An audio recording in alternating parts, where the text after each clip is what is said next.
Hello, everybody, and welcome to episode 3 of the Playtime podcast. This is known as the difficult third episode. We've had the excitement of our first podcast, and then the second podcast was also exciting. Here's a third one. So, how are we going to keep it up? Well, no problem at all, because today we've got 2 really cool interviews. The first one is with the wonderful Harben Kay, who's one of Scotland's leading saxophone players, and they are going to talk to me about being a jazz musician in Scotland, who their influences are, etc., etc. And it's a lot of fun. And then after that, followed by an interview with this wonderful guy called Rob Cope, who runs the Jazz Podcast, and he's made about 600 podcasts. So I thought I would ask him to come on our podcast and tell us the do's and don'ts of jazz podcasting. And it's very interesting. He's also a musician, a saxophone player. He's got a really nice single out, so you better hear a bit of his music, but hear about him interviewing Sonny Rollins. Funnily enough, because Sonny Rollins is mentioned in the Harben Kay interview as one of their influences. So there's a bit of a Sonny Rollins theme going through this podcast. Have we had any letters come in? Well, there's this one.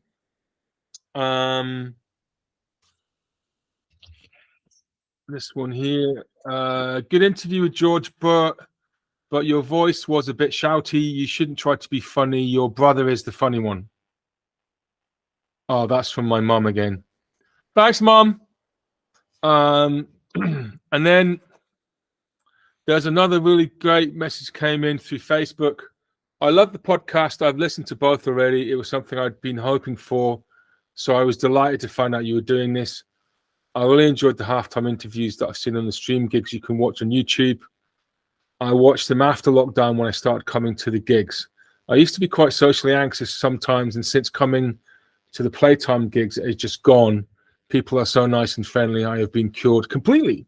Music is very healing. I really want to watch the gig with Fergus again on YouTube. It's great that it's possible now. Thank you. So that's a wonderful message and very encouraging to keep going with our podcast. And also a follow-up message. Also, I played my 14-year-old the Kids Harmonium bit, and he nearly sprayed tomato soup across the room.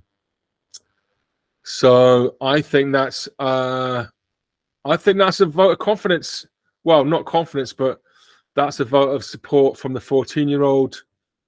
Spraying tomato soup across the room when you're 14 has got to be a sign of, you know, the Kids Harmonium, presumably the minus enormous dick section, having an impact that caused him to eject tomato soup.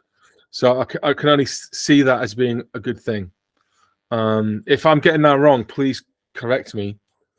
So anyway, one of the reasons why we're doing what we're doing is so if you miss a gig, you can go and watch it again later. So please go and watch the George Burt gig or the Fergus McCready gig, which was wonderful as well.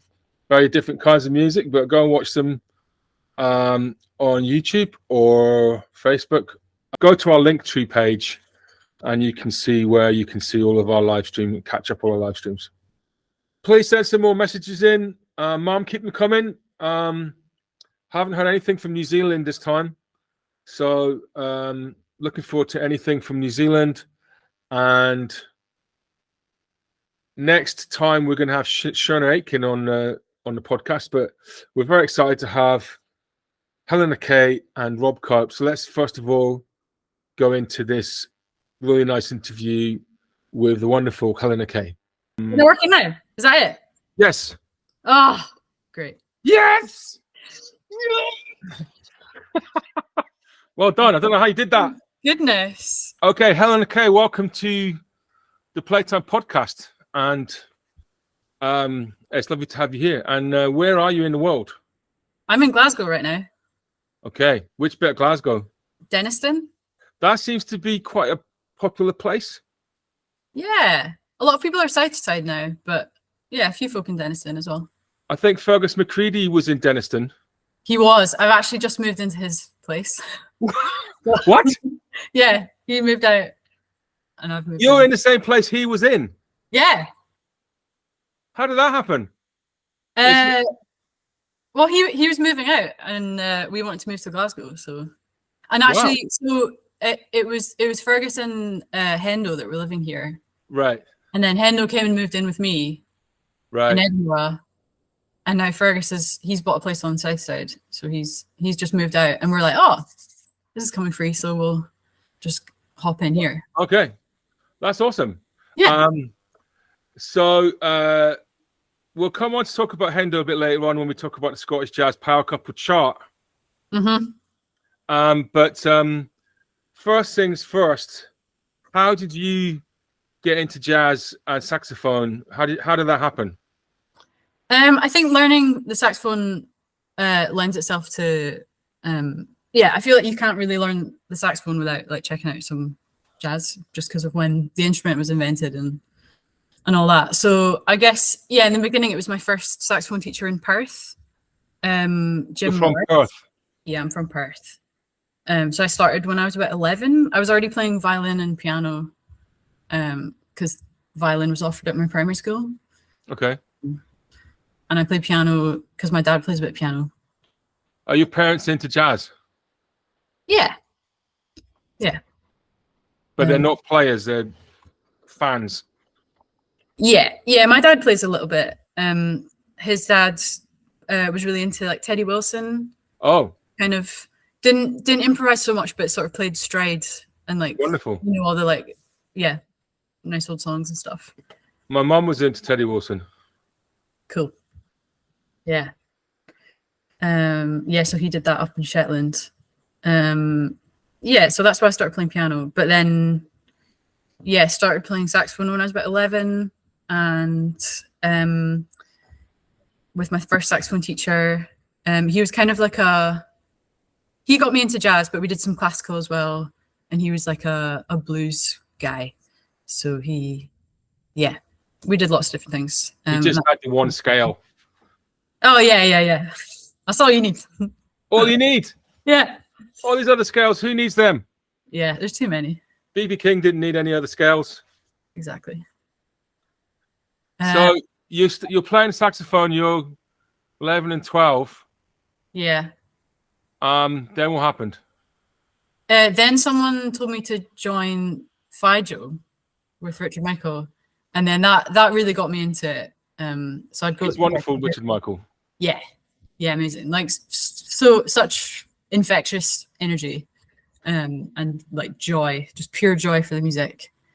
So that's what got me really into jazz, and then sort of from that, just doing more like courses and stuff, and like summer schools and NIJOS, and different things like that. Then you were doing NIJOS, and obviously, then what did you do? Did you go to music college, and where did you go, if you did? Yeah, I went to Guildhall in London in 2012. Yeah, and that was that was directly because of NIJOS, I think, because Andrew Bain and Malcolm Emerson, I spoke to them about it. And they were like, go and check out London, try Guildhall. Sure. And one of the things that I find it interesting talking to younger Scottish jazz musicians about is, when we were coming through, it felt like there weren't a lot of older jazz musicians. There were some, obviously, and there were some very good ones who had left Scotland and had made careers outside of Scotland. There were some very good ones still in Scotland, but didn't feel like there was that much of a scene. And so choosing to stay in Scotland or come back to Scotland was something that my sort of generation, and Tommy and my brother and Colin Steele and those did. You obviously, you had you're still successful in London. You've still got a sort of active presence there, but you seem to be now living back in Scotland. What was behind that decision, and I'd be interested to know more about that. Why you did that, and I'm glad you did. But why did you do that? Yeah, I mean, for a long time, I thought, I never thought I'd do that. But yeah, I was in London for like 9 years, and yeah, just sort of during the time just before I moved, I was like coming up to Scotland a lot, and yeah, I just got a bit sick of like my rent was going up, and a flat was becoming available up in Edinburgh, and I just thought I could do, I could have like a better living situation. Yeah. Do the commute the other way, like go down to London, but have a nicer time up in Scotland. And also my partner is Hendo. He's here. So that wasn't the main part of it, but it was like, oh yeah, and then we can like hang out. The law of the Hendo. Yeah. As you know, I taught Hendo when he was 14, and he's a wonderful drummer and a wonderful human being. So this may be the appropriate moment to mention that you're currently sitting number 2 in the Scottish Jazz Power Couple chart. Yeah. Because Tom Gibbs and Rachel Lightbody knocked you off the top spot by getting engaged. They did. How do you feel about that? What have we got to do to get back to number 1? I don't know. We're not getting engaged. So you should have a public fight or something, or okay. I don't know. Do something. When you think about getting a dog, does that count? Well, that's a commitment. Part of this, I'm trying to sort of create a celebrity news cycle around Scottish jazz musicians, so that the whole scene gets a lift because of just paparazzi following. Just people get interested in the sort of non-musical side of things. Yeah. Because generally the people getting that sort of attention are just really fucking boring and often assholes. Whereas I think jazz musicians are nice, interesting, cool people, and so we should have just sort of celebrity trivia. So I think a dog might do it. Okay.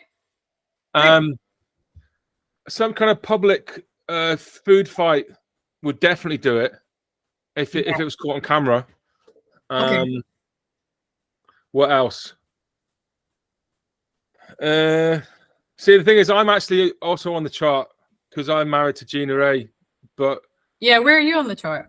I think it's a bit dodgy because I'm sort of running the chart, so there's a sort of conflict of interest. Oh, yeah. But I think I'm quite low down because we've been married for 25 years, and it's there were some incidents in the past which were exciting, but they're many years ago, and at the moment it's pretty boring. So maybe a public food fight could be on the cards for us. But yeah, I mean, if you do get a dog, let me know, and we'll definitely reject things. Yeah.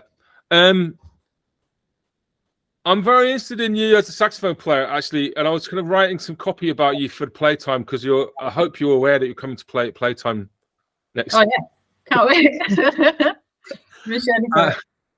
And I sort of felt like I'd played with you enough to sort of have a stab at describing you, and I suddenly thought, oh fuck, I might be getting this completely wrong. So kind of let me say what I kind of thought, and let me see how wrong it is. But I think of you as in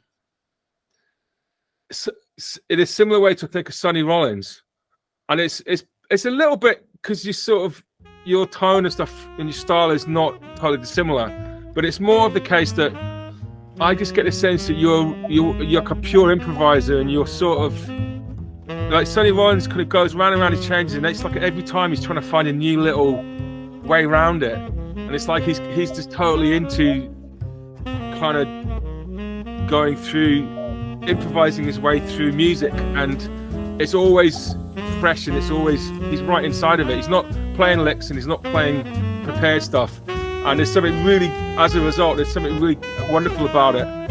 And I got that feeling immediately from hearing you play that you were like that you're a real improviser, and you're really kind of interested in that, being in the moment and finding your way through the changes or whatever it is you're doing. But I don't know if I just thought I'd check that if that's anything close to the mark, or if I'm just making it up. Cool. I mean, that's high praise. I love Sonny Rollins so much. I never said you were as good as him, so don't get carried away. No, so, I know it is meant to be praised. I think it's a very special quality. But do you think it's accurate?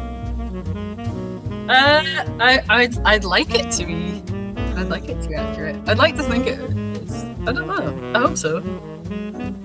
Yeah, that's the saxophone players that you kind of have really studied.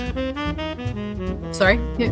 Who are the saxophone players you've really studied? Oh, I mean, yeah, definitely Sonny Rollins. I wrote my fourth year dissertation on him, and I like transcribed a bunch of solos. And, like, yeah, okay, checked him out a lot.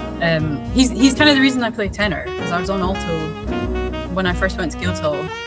So it was like halfway through the course, I was like, oh, Sonny. And I was like, started learning his stuff on alto, but he plays quite low. So I was like, oh, try on tenor. And then it was great. Yeah, definitely Sonny. Who else? When I was in New York, I had some lessons with a few different people who I really love. Melissa Aldana. Okay, I don't know her. She's amazing. Yeah, she's based in New York, but she's from Chile. How do you spell that? Melissa, and then Aldana. Okay. Yeah, she's amazing. She's a big Sonny Rollins person as well. And Nadla Hsrben is a name backwards. Yeah. We'll get on to that in a minute. So, yeah. Who else did you study with in New York? Chris Cheek. Oh, yeah. He's lovely. And Dana Stevens. Okay, don't know. Who I love as well. Yeah, Dana Stevens. Dana, yeah. Is that a man or a woman, or? That's a dude, yeah. There's a hairy person in the background. Oh yeah. Little Hendo in the background. And so tell me about New York, because I kind of didn't know you were there. How long? Oh yeah, so I was there just over a year. So I got an artist visa, so I was meant to be there for 3 years. But I moved in like 2019, beginning of 2019. Did a year, March 2020. I did a week of lockdown in New York, and I was like, I can't do this. Fuck this. Yeah, exactly. Yeah, so I came back. Yeah, and then the plan was to like wait it out here. I just like hung out in Perth with my parents for that first lockdown. So yeah, I was totally going to go back, but then I mean things were dicey for so long. Yeah, so then I went back to London again. And then did the visa kind of expire? The visa expired. Yeah. And can you see yourself going back there, or do you think you're kind of here for a bit? Yeah, I mean, I've sort of like uprooted my life quite a few times in the last few years. So it's kind of, I don't know if I have the energy to do it again. You must be getting on a bit now, eh? Yeah, getting on a bit. So, how old are you? 29. 29? Yeah. That's nothing. Yeah. Yeah. Ooh. But I really want to go back and like check it out because it's so great. Catch up with all my buddies. But yeah, I mean, after COVID, I just wanted to like play and gig, and I can do that more here than there. Yeah. Just starting out over there. Yeah. So I mean, I spent some time there, and I was studying with Joe Morello for a little bit, for about a month, when I was about 25. So that's 30 years ago. But the funny thing was, I was going to sort of jam sessions and stuff, and I started getting offered some gigs, and I kind of felt like, actually, I think I could probably have a go. I mean, I was nowhere near good enough to really kind of make an impression, but I thought I could have a go here. But there was something about the scene in Scotland at the time that was kind of kicking off, and it was like I sort of wanted to get back there. I mean, it was kind of nice feeling of actually I've checked this out a wee bit, and it's great, and I absolutely love New York and think it's an amazing scene. But there was a scene, pulling me back to Scotland. Yeah. And at one point, I sat in at the Blue Note jam session, and I sang "Girl from Ipanema." I was very drunk, okay. and with alternate lyrics. And then I started yelling at the audience. There was about 3 people there that Scotland was the new centre of jazz in the world. Great. Ed Crow, the American drummer, was there, and he will testify to that. Okay. To that fact. I was being a bit of a twat, as you.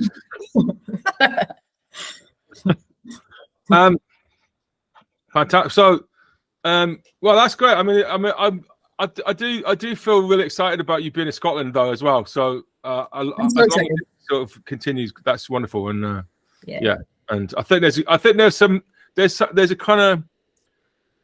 a really interesting bunch of musicians here at the moment. It feels like there's sort of different layers of ages, and yeah, there's something cool about that.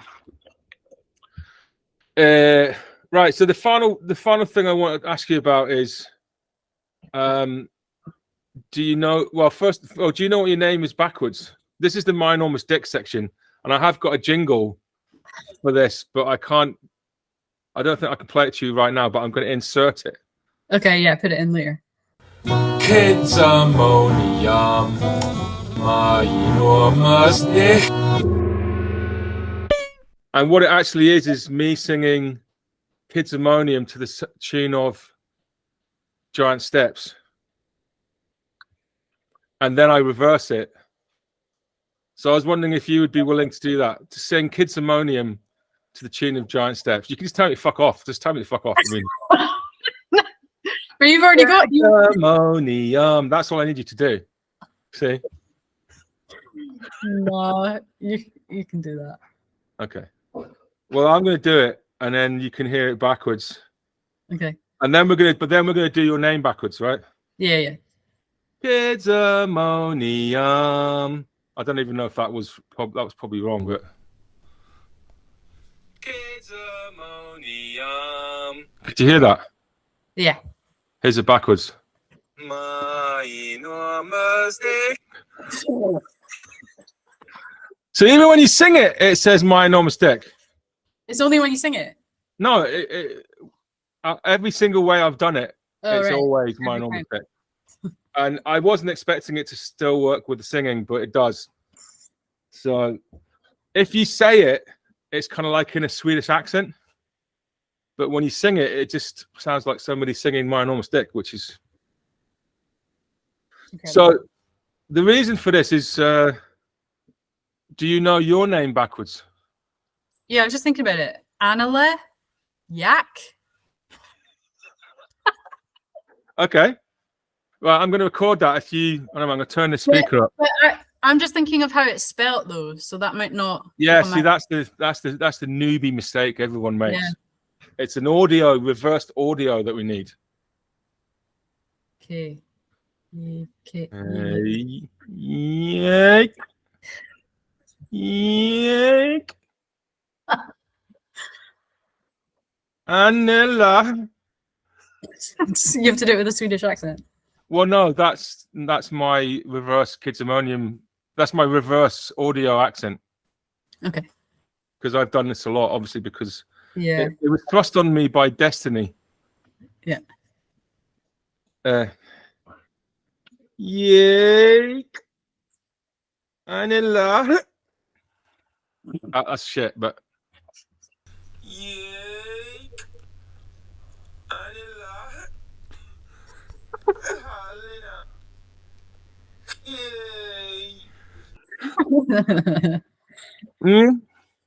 Pretty good. Hold on a minute.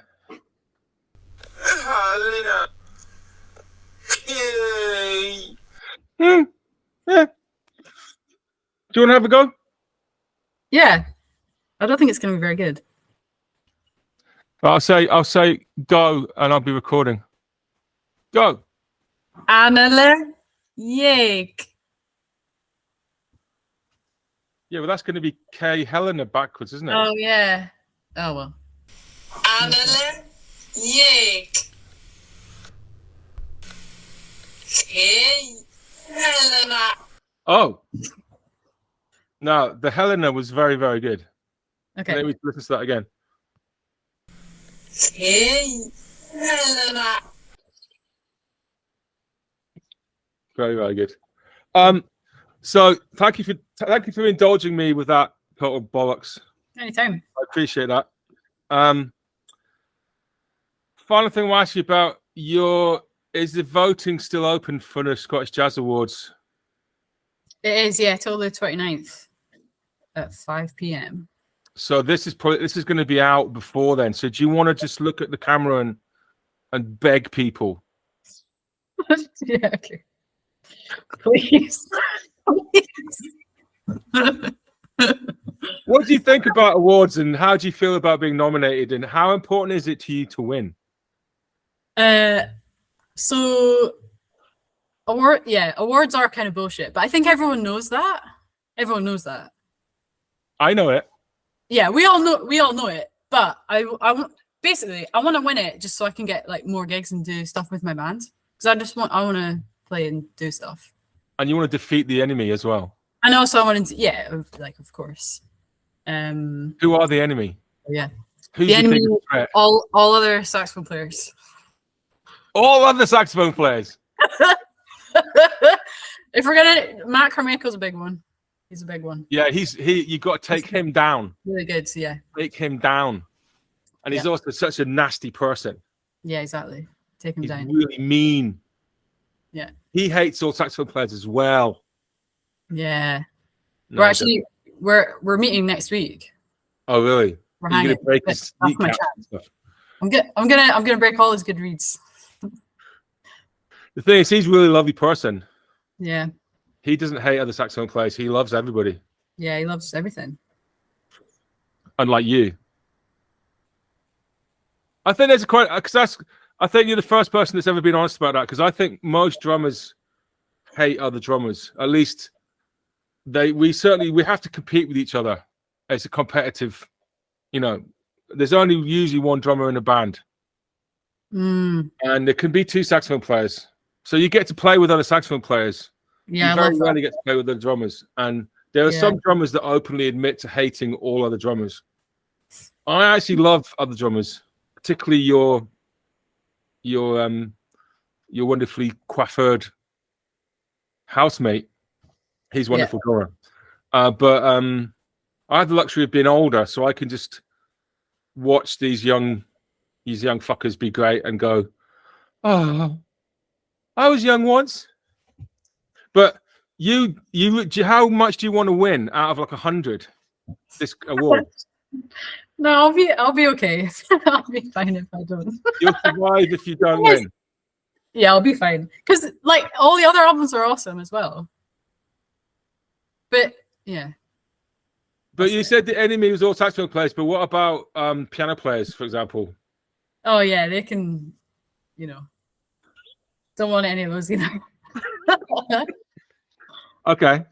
I mean, I got a BBC Jazz Award. I was talking about last night to these friends of mine, and the act of getting the award, it wasn't quite like Will Smith slapping Chris Rock, but I collected it, funnily enough, dressed as my character in Kidsamonium, which was Elvis, and we did an excerpt from Kidsamonium with Paul Townsend. This was down in London, and it was on the radio, and Billy Jenkins was doing it, and basically quite a lot of people loved it, but some people really hated it, and I think it damaged my career. And I got a terrible review in the Observer.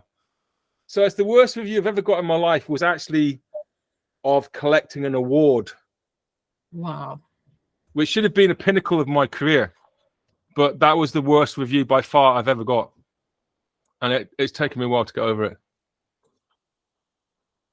I'm not saying that's going to happen to you, but... Yeah, watch out. Watch out. No, I just don't do it dressed as Elvis if you were thinking of... Oh, okay. Maybe not costumes. And we also had... Paul Townsend was dressed as a chicken. Okay. Billy Jenkins started sort of dry humping Paul Gambaccini. And yeah. Anyway, so tell me a little bit about your album, though. My album.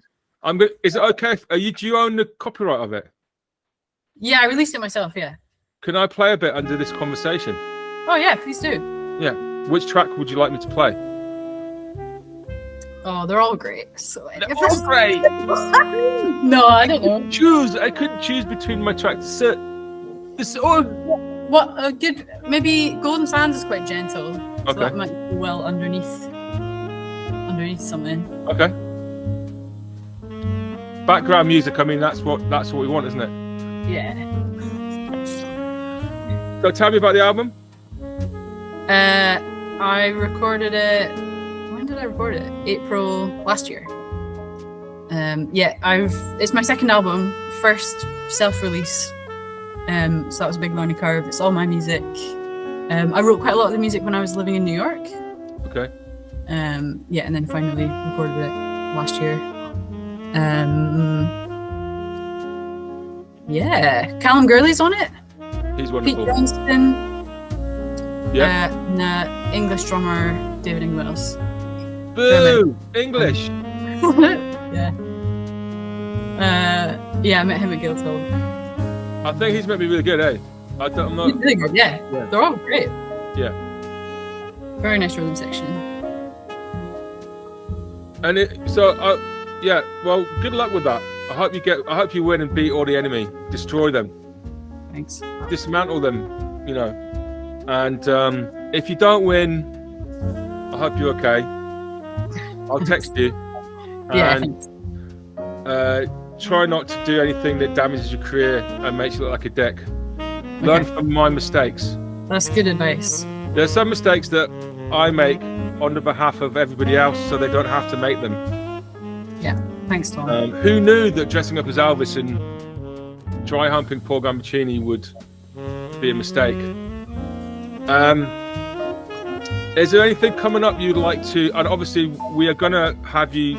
Oh, we should talk about Carla Bley before we finish. Oh yeah. A minute. Yeah. Mhm. So we're gonna do some Carla Bley tunes, I think, when you come to Playtime. Yeah, that's the plan. Yeah. And are you bringing them, or are we all Yeah, bringing them? Yeah, I'll bring. I've got. I think I've got three. I've got three in mind so far, but I'll get some more. Okay. Yeah. I'll bring some. Are we stuff. all going to wear Carla Bley wigs? Yeah. Okay. Gotta do that. What's your relationship with her music? I've checked out a couple things that I really like. I need to do a bit of a deeper dive, to be honest. But she seems super cool. Yeah. Yeah, I met her one time. I was nearly going to do a project with her, and it kind of fell through, which was really sad on a lot of levels. Yeah. And she was super nice, and yeah, just seemed like a really cool person. Mm. I know some people that have played with her, and they had an amazing experience. I think there was some, yeah. So was she over here? I met her in London at backstage somewhere, and I was trying to get to do a big band project with her where I was going to co-write with her, and Oh, would have been really cool. But anyway, it's a very painful story to talk about. But it nearly happened. But yeah, I mean, I listen to her music a lot, and you know, a sort of larger ensemble writing, and just think she's got an incredible style, incredible voice, you know. Mm. She also did this brilliant interview. There's a jazz composition book, and there's this interview with her at the back where she goes, you know, when I do a commission, I spend like 3 days in my garden avoiding it, and then I spend 1 day tidying up my music room and hoovering and things like that. I may be getting it slightly wrong, but anyway, this is the gist of it. And then I eventually start writing, and the first day or so, everything I write I hate, and I think I'm shit and I'm a fake, and I've never been able to write, and everything I've ever written is shit. But because it always happens, I kind of expect this day, and then I get through it, and then I start writing, and everything's fine. And I'd never seen anybody write anything like that about composing before, and I have something very similar, except the level of cleaning is less, and the length of the time while I feel like a fake is longer. Right. Yeah. But I do have that, and then I now partly because of reading the Carla Bley interview, but also because I've been through it so many times that I now, when I'm in the middle of that, I can't write and I've never been able to write and everything I've done is shit phase. There's a bit in my head going, it's okay because this Carla has this and you've had it before and it ends and then you'll feel fine. Yeah. Do you have anything like that? Oh, definitely, all the time. What do you have? Yeah, that exactly. I'm like, how on earth have I written anything? Like, how did I do that? It wasn't me. Yeah, that's what it feels like. It's so weird. And how is there a sort of, because for me, because I'm a drummer, the content of that voice is often about you don't know enough harmony. You just same. Yeah. Really? Yeah. And is what happens when it? Is there anything that makes it end, or is it just you got to sit it out and wait for it to end? That feeling. Yeah. What do I do? You just got to get on with it, I guess. Got to do it at some point. I mean, yeah, that's where commissions are quite good because it's like, oh, you've got a deadline and you need to come up with something. The fear kind of drives you on. Yeah, exactly. The money. Yeah, I think it's very interesting. I think it's a very interesting part of the whole thing is that psychological part of it, and it's not talked about enough.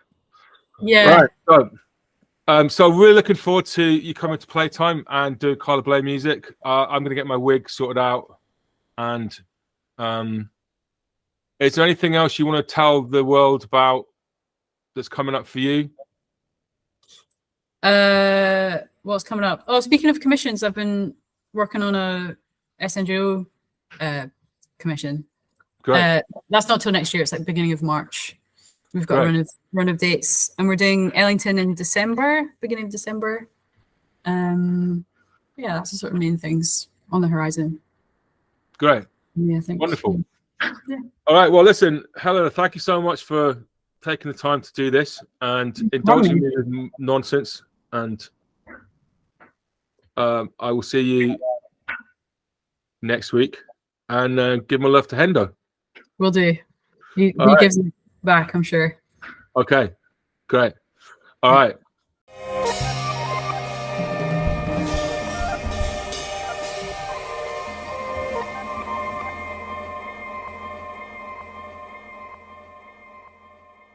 So thank you, Helena, for that. That was really fun. You're a really fascinating musician, and I'm so happy you're back in Scotland for as long as you want to be here.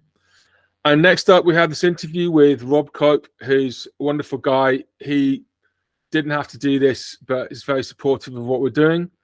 And it was really fun. I'd never really met him or didn't know anything about him. So it was this interview is me meeting Rob for the first time and vice versa. So it was great fun and hope you enjoy it. And it's definitely helping us to sort of decide how we're going to move forward with the podcast. Please send in your views on all of that. Yeah, before we go to the Rob Cope interview, I just want to say that I was having real trouble with my internet when this video was done, which means that we had to deal with quite a lot of internet connection dropping, and just the general quality of the video is really basically just shit. But happily, that's all been sorted out now. But it did affect the visual quality of this interview, but not really the audio. So I think you can put up with the visuals being a bit pixelated. I hope you survive and won't be traumatized by the video quality. And if you're finding it upsetting, maybe just close your eyes or put a bag over your head or something and listen to the audio. Or just if you're listening to it on Spotify, Apple Podcasts, you can't see it anyway. So then you can just ignore this whole bit. But while feeling superior to people that watch it in the video format, because you're just allowing your brain to create your imaginary pictures in your mind, which is obviously much more sophisticated. Now, that letter, that message that came in through Facebook, was a real message. I'm not saying that the other messages I've read out are fake, but it's possible that some of them might have been, but that was a real message that came in. And just want to say thank you so much to the person that sent it in. It gave us all a big boost that we were doing the right thing, doing the podcast and having this really positive reaching out. It also talked about kind of mental health side of going to gigs and being in the audience. And that's a very interesting thing to bring up. And so glad that coming to Playtime has been a positive experience for this person. I mean, I think the Playtime live gig and the live audience is a very wonderful group of people, and it's just got a nice vibe. So anybody can come along, any age, and no one's going to feel. I don't think anyway. No one's going to feel I don't belong here. My mother used to come with some of her friends, and they were all in their 80s, and they would talk a lot and spill wine and stuff like that, and they had to be thrown out a couple of times by bouncers because they were just getting rowdy. But pretty much anybody else is welcome. And actually, my mum's welcome as well if she wants to come. But yeah, and I think I actually would like to do. I'm thinking of doing a discussion about the mental health side of being a jazz musician or improvising musician fairly soon, because I think there's challenges around that. There were challenges during lockdown. There's challenges all the time. The challenges trying to promote yourself on social media and kind of taking part in that whole kind of vortex of, I don't know. There's a lot of stuff out there, people promoting their gigs and their stuff, and of course, then that's wonderful that they're doing that. But we all at Playtime, we all find that whole world quite difficult to be in. So we're sort of trying to find our way through it. And I think there's a mental health side consequence to engaging with social media and trying to, you end up sort of feeling a sense of value from likes and comments and all these sort of things, shares, and it can affect people. And so there's nothing quite like being in a room with people at the end of the day, and that's why being able to come along to Playtime is a beautiful thing. But I'm also excited about the fact that people that can't come along for whatever reason, we've had some messages from people that are shielding and aren't able to come to the gigs, and how happy they are they can see the gigs, or they don't live near Edinburgh. So yeah, thank you for the message. Thank you for the positivity in sharing that personal information around your experience. And thank you for telling us about your son in the tomato soup. And actually, I don't know if it's a son or a daughter. It's a 14-year-old. But thank you for sharing all that. And yeah, keep the messages coming in. But here's the Rob Cobb interview with terrible video.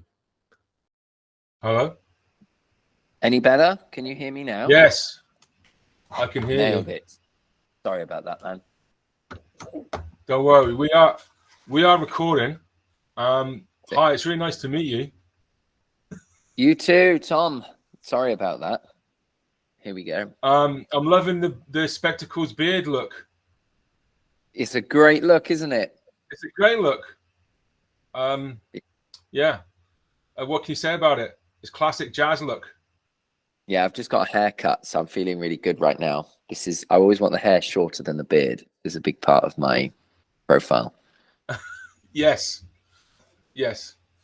So, where are you in the world? I'm currently about an hour south of Manchester, in Sandbach. Okay.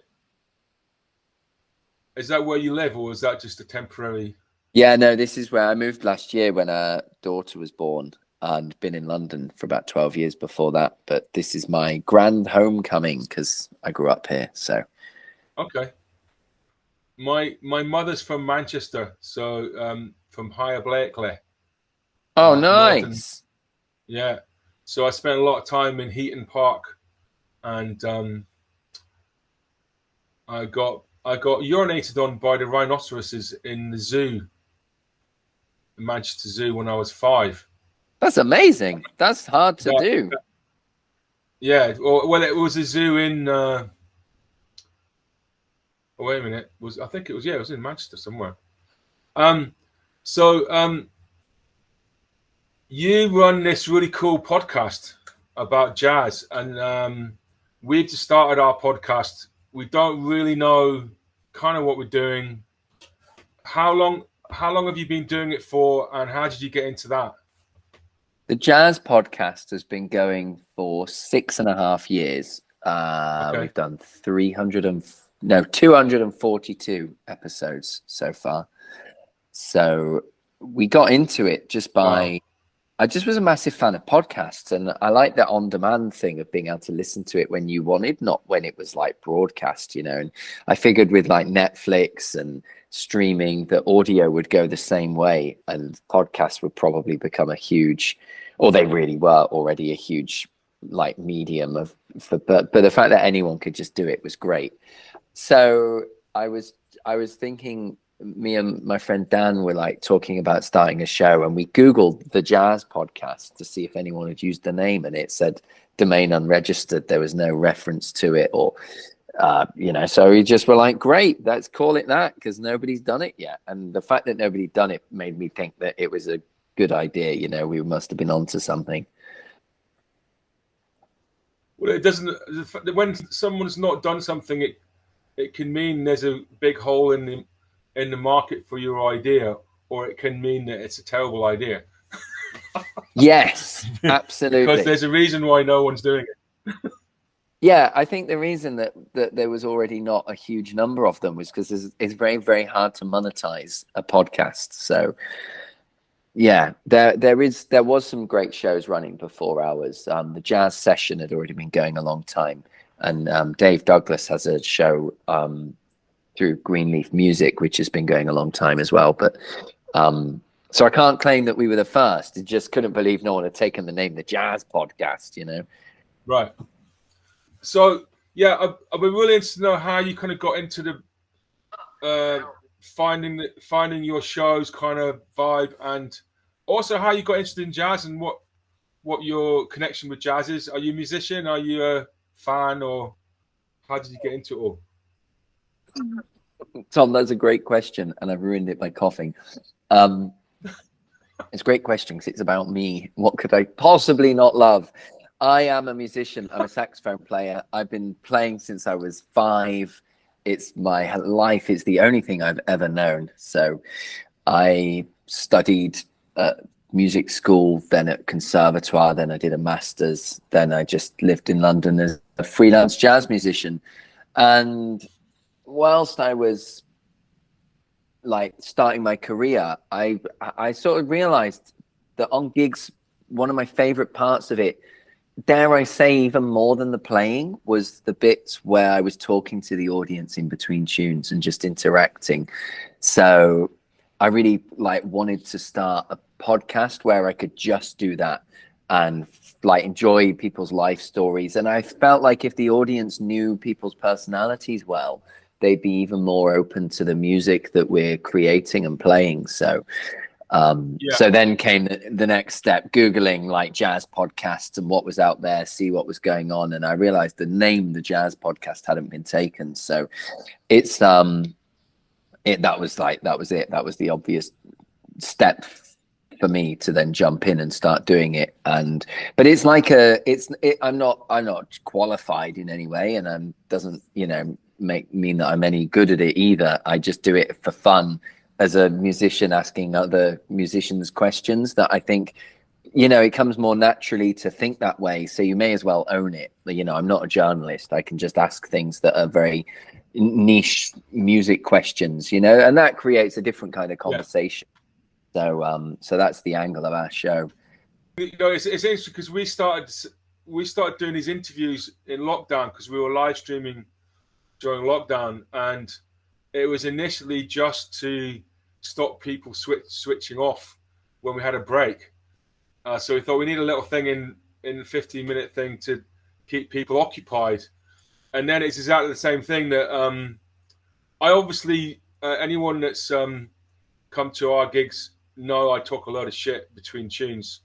But when we started doing these interviews, it was striking how, I think jazz musicians are very interesting people, and they're smart and they're motivated and they're articulate, and they have these stories, and we've got a really big response to these interviews, and we were mostly doing Scottish based, but actually during lockdown we were doing these improvisations online, so we ended up doing that with people in New York and London and Tokyo, and then a lot of people enjoyed the interview, so that's why we're starting the podcast to kind of build on that thing. What have you got any sort of? I have no idea what I'm doing here. It doesn't really. I'm not the kind of person that worries too much. I tend to blunder in and learn on the job. But yeah, what are your kind of? Have you got any tips or things to avoid or suggestions? that's a great question. The main thing is that most of the people I know like talking about themselves. So it's quite easy to get people on the show because you're offering them a chance to promote themselves and their music. So I've had the most success. Like, for instance, after about 5 years of the show, I built it by asking all the musicians who I knew would say yes, who would trust me when there was no track record for it, you know. So the first 100 shows are pretty much all UK-based jazz musicians I already knew. Then when we got into about the 5th year, and I was thinking, well, who haven't we had? Who's totally out of the, you know, like, with stratosphere, who can we get who we would never should be able to get? And I thought, well, Sonny Rollins is probably the most famous living jazz musician. I'll just email him and ask. And the worst he can say is no. So I went on his website to contact me. I was like, dear Mr. Rollins, you don't know me, but I run a little jazz podcast in the UK. And his manager, Terry, replied that same day and was like, yeah, Sonny would love to chat to you. Here's his number. And they there's no problem. No, like, occasionally I get people wanting listenership first and send us numbers, send us the stats. You know, that makes me a little nervous. I sometimes just say no to that. Because a small loyal audience is very valuable in itself, and if you can't value that, then there's no number big enough that I think is going to satisfy the appetite of someone who wants to see it. So I always say the numbers aren't public, even though they could be, and sometimes they are when it looks good for me, you know. But my principle in jazz when I used to run a record label was you should always add at least 10 to any figures you make public. Yeah, just on principle. Yeah, it's like the amount of years of effort and time it's taken me to do this. It's got a lovely listenership, but it's about more than just downloads. You know, it's like you're going to get a hardcore fan base with a podcast of people who are really into the subject that your podcast is about, and we can do things that you can't do in mainstream media. You know, I can offer people a 40-minute chat about them and their lives. And if you go on Radio 3, you're going to get 5 minutes if you're really lucky. So there's so much about it. And as you know, in Scotland, where you're based, there's like the BBC's making big cuts to the jazz programming. So you know, is ridiculous and tragic. But if we don't do things ourselves, then it's just not going to exist at all. Yeah, no, I totally agree. Wonderful. And so, how was Sonny on the? I'm going to go and listen to that podcast now because I didn't notice that one, because there's a lot of stuff there, isn't it, in your back catalogue? Yeah, that's right. We've done 6.5 years. We've done 340. So I keep thinking it's 300. It's 242 shows. Well, then you're adding 100. That's also a good thing to do. I'm learning. We've made 101 episodes so far. Fantastic. Yes. We've made one. I love it. So Sonny was a great show because he was just so open about talking about like I said to his manager Terry before we started, is there anything off limits? Is there any questions you'd not be comfortable asking? You know, not that we were going to ask him anything stupid. It's just like that, you know, he was 91 when we spoke to him. He doesn't play anymore. What I really wanted to figure out was whether he would be happy with us asking him how he feels about not being able to play anymore, as opposed to us talking about the glory days. And I didn't want to do a show about the glory days because there's better things that were done in that time to document that. So he was wonderful. He was so open. He was so like just generous and gave us so much time. And of course, Sonny, that's like, I'm my my kind of brother-in-law is Julian Arguelles. I'm sure you know him. Yeah. And recently we were talking. I was staying with him in Portugal, and he was talking about. I don't want to misquote him, but it was something around the idea of, I can see he could see a point where he'd had enough of playing, and he, just maybe would just want to stop at a certain point, and that the whole issue of jazz musicians, improvising musicians, where performing's been such a big part of their identity in their life and their kind of validation, their meaning, stopping playing, and how that feels, and either through choice or through ill health, or I suddenly thought that's a really interesting topic, and I've never talked about it with anybody before, so Yeah. that's very interesting that Sonny that's what you talked to him about. Yeah, and he was Or really did he up talk for it. about it? Yeah, he was really positive about how he deals with it and how he spends his time now. And I, like you said, I don't want to misquote him. I hate trying to remember what people have said and try to re-say it because I'll never say it right. And it's in the public forum once we've said it. So Yes. Yeah, then it's like it's so easy for someone else to listen back to that show, come back here and be like, you've misquoted everything he said. That wasn't at all what it was. But yeah, the idea of we had a live stream where the bass player announced that we were playing a tune for someone that had died, and I was going, I don't think he's died. Wow, that's I think I got a message from him on Facebook last week, and he was going, "This is all live on on air."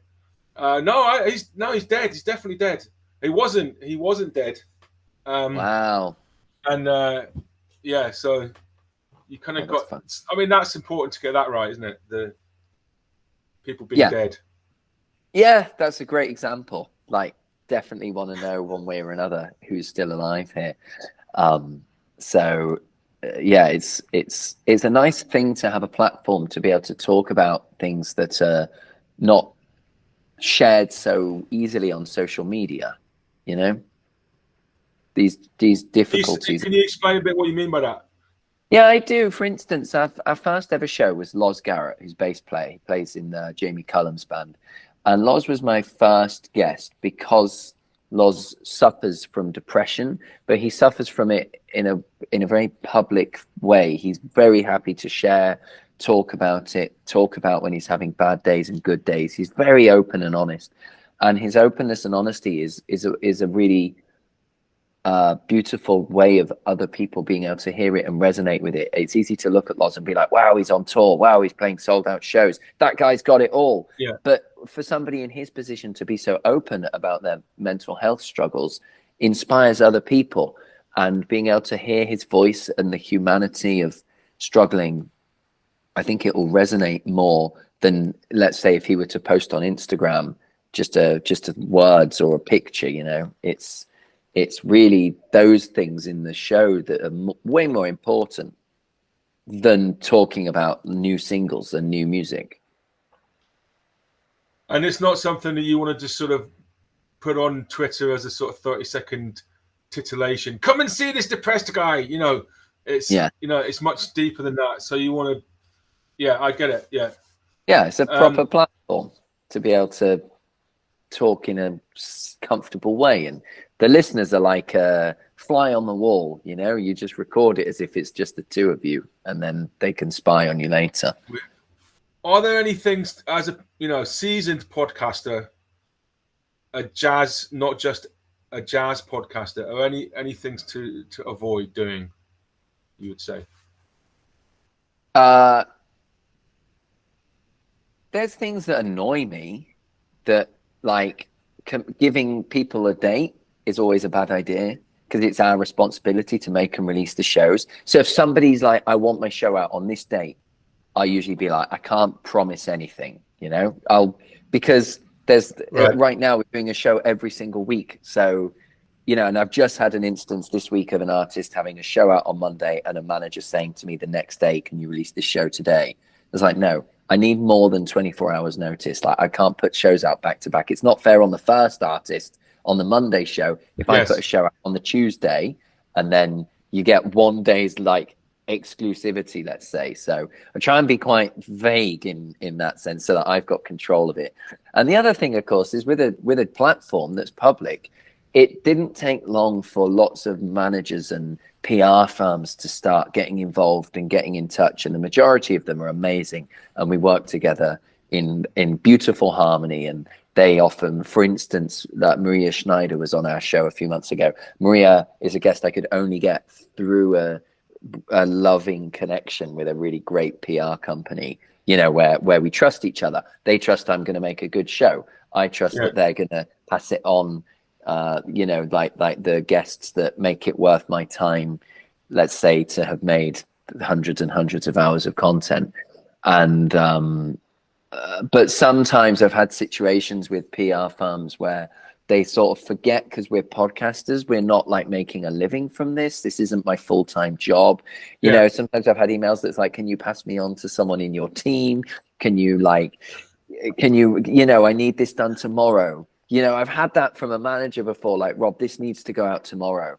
And I was like, hang on a minute. It's my show. I've made it. I've edited it. I've made all the effort. You're getting paid by the artist. So you're already making money, and now you're telling me how to do my job. I just hit the block button on Gmail at that point. You know, it's like, right. I don't need that in my life. And I tried to explain, actually, I didn't just hit block. Twice I warned them that this is my passionate hobby and a personal creation. And like, you need to be respectful of the fact that I'm also a freelance musician, and I'm out like working, teaching, all that, you know. So the third time it happened, I was just like, nope. So I would be not afraid to burn the odd bridge if it suits, you know. Otherwise, it's just no fun, and the whole point of it is doing something fun. Okay. I mean, we're currently interviewing people that are coming to play with us. So, you know, we do a gig every fortnight, and we have a lot of guests coming to play with us. So those are normally the people we interview, but who knows? What about things like, here's a couple of questions I've got. Swearing and editing out ums and ers and air, and, you know, what do you do if people say, you know, fuck or whatever, you know, do you bleep? Good or example. Do you just go with the flow? And do you edit out? I always bleep swearing, because I'm a teacher as well, and my kids are mega tech savvy. I had a student this year in year 2 find my TikTok account, which is all wedding videos and functions and stuff. But, you know, if they can find that, they're definitely going to find the Jazz Podcast. I'm going to bleep this bit. The internet is Internet is stupid. We're back. I paused. I didn't say a word because I knew it would come back. You're back. I just swore for a bit while you were frozen, so to give the audience some example of words that we're going to bleep. Okay, so yeah, and like editing out pauses and things, ums and ers. I'll just go back to the swearing for a second. You can swear, but then you need to mark it as explicit so that nobody can complain that there's swearing in a show that shouldn't have been. If it's marked clean and there's swearing, people can just report it to Apple and they'll take it down, and then you're in all kinds of trouble. I've just been really careful to bleep everything, because I know that and also I want younger students to be able to watch it and be inspired by these great stories of jazz musicians, but I want them to swear and feel comfortable. Bleeping just seems like the right way to go for me. I don't want people, if people complain to the head at my school that their kid found a show I'm on and there's loads of swearing in it, that's a very, very serious safeguarding situation you've just unfurled for yourself. Yeah, so don't want any of that. And then with the umming and the erring, I used to edit it, and sometimes I edit myself because I'm really annoyed by how slowly I speak and think.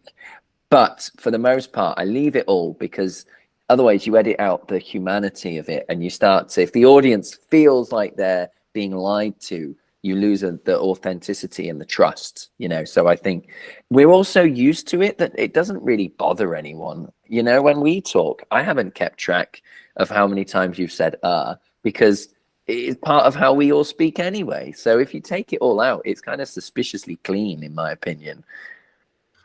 Yeah. Yeah. And tell me a bit about your music. Is there somewhere we can go and hear it online? And you know what are you up to musically? I am delighted you asked that, because my first ever single is out today for my new album. Because I didn't do singles for my first album, so this is the first time ever. This is my album, Gemini. Can you send me something? I'll play it underneath this bit of the chat. Absolutely, yeah. So this single Up came out today, the 3rd of November. So any So you've got a single coming out today. Tell me about the band or the music. Yeah, this album Gemini is my new album with sax. Yeah, this is I'm playing soprano sax, Andy Scott is playing tenor saxophone, Paul Clavis is playing drums, and Liam Noble on piano. So just a quartet, and they're like two saxophone I played with Liam Noble before. He's one of these. He was the guy I first realised. You know, when you play people that are really good, they make it so easy to play with them because they're so good, and like their time's so good, things like that. So you sound really good because they're so good, and then you kind of think they're gonna, you know, you kind of think, wow, that was so great, that was really special, that, you know, and then you kind of think it's gonna be really special for them, but later on you go, actually that guy, everybody sounds good when they play with that guy or that woman because they're so good, they make people around them sound good. So that's the way it always is. It's like the Queen smelling fresh paint everywhere. And the fact that you were good that day wasn't totally about you. It was about when you play with a really, really great player who's really got, you know, really got great time on it. They make the people around them shine, you know. Yeah. And I say that to my students. When you play with really good people, don't think it's you.